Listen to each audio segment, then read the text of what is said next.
Bom dia. Este segmento trata da confiabilidade e validade de surveys, ou do questionário que a gente está usando para coletar dados no survey. Então, primeiro vamos ver a definição de confiabilidade e validade. O que são essas duas coisas? São diferentes.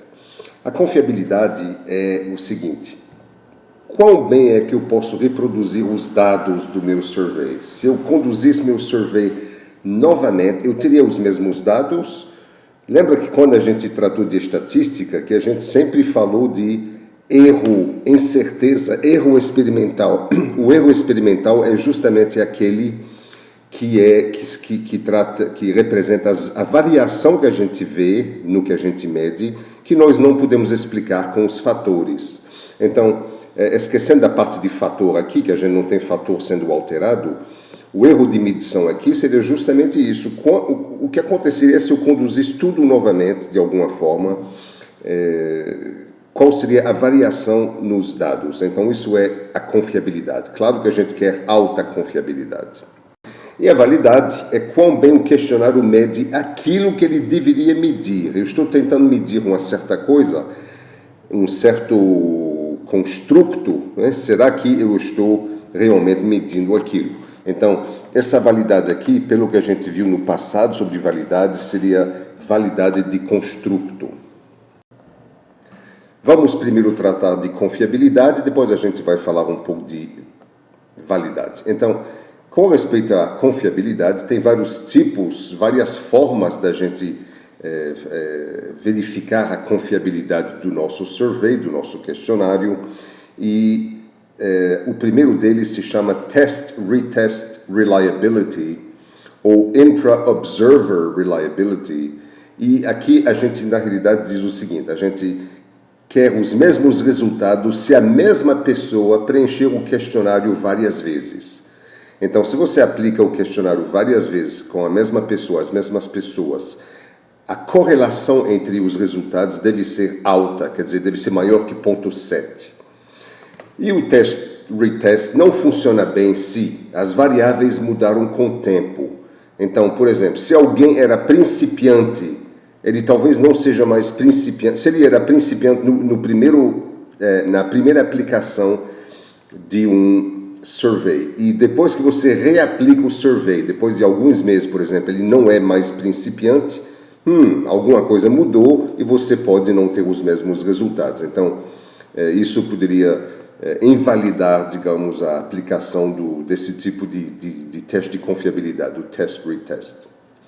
E depois, se existe um grande efeito de prática. O efeito de prática é o seguinte: o respondente pensa sobre o assunto como resultado de ter feito o teste pela primeira vez, e ao ter pensado sobre o que você perguntou para ele no survey, ele acaba tendo uma resposta diferente a segunda vez. Então, haveria uma dependência entre os dois resultados. Por exemplo, você poderia ter uma pessoa que pode até ter uma opinião diferente a segunda vez, mas ele tenta lembrar o que ele respondeu a primeira vez para tentar responder da mesma forma. Então, você não estaria testando bem, nesse caso, a confiabilidade. Você não estaria testando bem, o survey não estaria sendo bem conduzido porque a pessoa está sendo afetada na segunda vez pela que ela respondeu a primeira. Uma segunda forma de testar a confiabilidade se chama Alternate Form Reliability.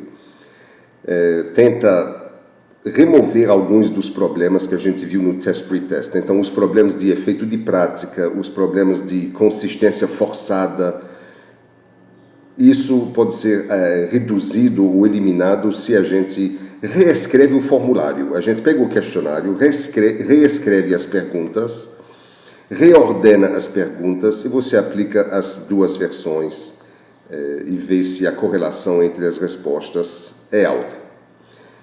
Isso elimina alguns dos problemas do test-retest, mas, por sua vez, tem alguns problemas particulares a esse tipo de teste de confiabilidade. Primeiro, reescrever perguntas e manter a mesma semântica, a mesma dificuldade de entendimento. Isso é difícil de fazer. Reordenar perguntas pode causar problemas porque, às vezes, o relacionamento entre as perguntas faz com que a ordem seja importante. Tem um exemplo muito famoso em que duas perguntas são feitas. Se um jornalista americano trabalha na Rússia, ele deveria ter acesso a toda a informação sem censura? Sim ou não? E a segunda pergunta é se um jornalista russo trabalhando nos Estados Unidos ele deveria ter acesso ou não a toda a informação sem censura? Sim ou não? Dependendo de como você pergunta isso, se você primeiro pergunta A, depois B, ou B, depois A, você obtém uma resposta diferente. Ou pelo menos antigamente, durante a Guerra Fria, tinha uma resposta diferente, dependendo da ordem dessas perguntas. Uma terceira forma de testar a confiabilidade se chama inter-observer, não intra-observer. Inter-observer ou então inter-rater reliability. Aqui você pega uma pessoa treinada para preencher um questionário e você depois troca a pessoa, aplica novamente o questionário e vê se as duas pessoas deram resultados consistentes. Isso é um tipo de teste que funciona desde que as perguntas não dependam das atitudes pessoais ou do comportamento pessoal da pessoa, porque a gente está trocando de pessoa. Então, isso tem que ser mais aplicado a algo que se baseia na observação. Quer dizer, duas pessoas observaram algo e você vai perguntar às duas o que elas viram ou alguma coisa sobre o que foi observado e as coisas têm que bater em grande parte. Passando agora para a validade, e lembra que falamos aqui de validade de construto, a gente pergunta se o questionário mede o que deveria medir, né? Então, isso nem sempre é fácil ou óbvio, porque a gente usa variáveis que a gente chama surrogate variables, ou variáveis, ou medição indireta, ou variáveis que representam outras, né? É isso que significa a palavra surrogate. Então, uma variável que podemos medir, mas que representa outra que realmente é aquela que nos interessa, essa que nós medimos se chama surrogate variable, portanto é uma medição indireta.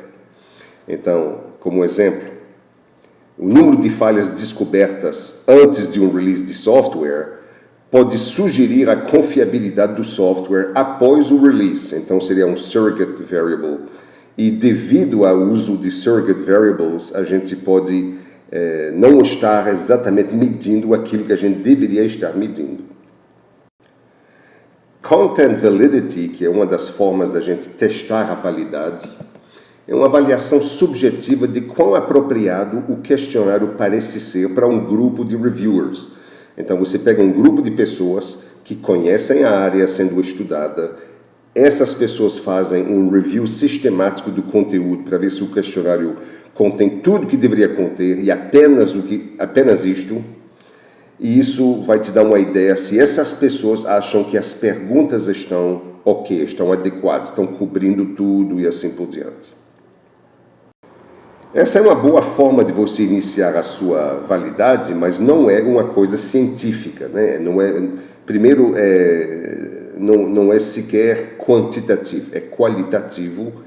É subjetivo, depende completamente dos reviewers, das pessoas. Não é uma métrica científica, mas é um bom jeito de começar.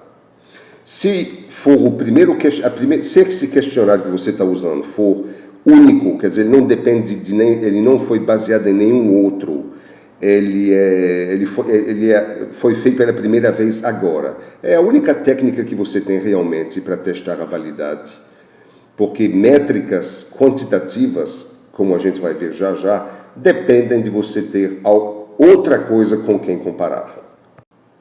Criterion validity é uma métrica de quão bem um questionário se compara com outro questionário que a gente considera como o padrão. E a correlação vai ser usada para verificar, para ter uma métrica quantitativa cientificamente válida, a gente vai usar um índice de correlação. Existe uma subforma de Criterion Validity que se chama Predictive Criterion Validity, que é quão bem um questionário pode predizer resultados. Então, você conduz um teste perguntando sobre o futuro e mais na frente você vai verificar quando as coisas realmente acontecem, se o que foi colhido com esse questionário bate com o que realmente aconteceu de fato. Então, por exemplo, você podia fazer um survey de gerentes de projeto sobre quão bem eles podem predizer o esforço necessário para um projeto. E quando os projetos terminem, você vai saber o esforço realmente dispendiado e você vai poder comparar o esforço real com o esforço que foi predito pelo questionário inicialmente. Isso seria uma forma de Predictive Criterion Validity. Finalmente, tem o próprio Construct Validity, que nós já conhecemos de outros segmentos, outros vídeos, que se realmente a gente está medindo, bate com o construto abstrato que nós estamos querendo medir. E isso é uma coisa relativamente difícil de fazer, precisa de bastante experiência para poder sacar se estamos com um problema de Construct Validity. Uma forma de fazer isso é de você fazer mais de uma pergunta ligeiramente diferente ou bastante diferente, tentando medir a mesma coisa. Você tem um construto na sua cabeça, abstrato, e você vai tentar medir esse construto através de mais de uma pergunta e você vai ver se há consistência entre essas perguntas. Isso é bastante usado como forma de medir o Construct Validity. Isso se chama Convergent Construct Validity. Existe também o Divergent Construct Validity, em que você pega construtos que são semelhantes, mas que são diferentes, dois construtos abstratos, mas que são semelhantes, quer dizer, pode haver confusão na cabeça do respondente, mas são diferentes e, portanto, as respostas deveriam ser diferentes, eles não deveriam se correlacionar. Isso é uma forma de também verificar a Construct Validity. Então, é meio complicadinho, dá um trabalho razoável acertar essa validade. Se a gente examinar o que acontece em termos de confiabilidade e validade nos surveys que a gente vê na literatura em computação, principalmente na engenharia de software, porque é na engenharia de software que a gente usa bastante surveys, é muito comum usar surveys, o que a gente vê é que a maioria dos autores peca. Quase ninguém faz uma avaliação de confiabilidade e validade. E eu diria que nós, na UFCG, não somos diferentes. A julgar pelo que a gente fez no passado, não somos diferentes do resto do mundo. Mas esta disciplina tende a melhorar as coisas e um dos propósitos deste módulo todo sobre surveys é justamente de melhorar a qualidade da nossa pesquisa quando usamos surveys. Muito obrigado.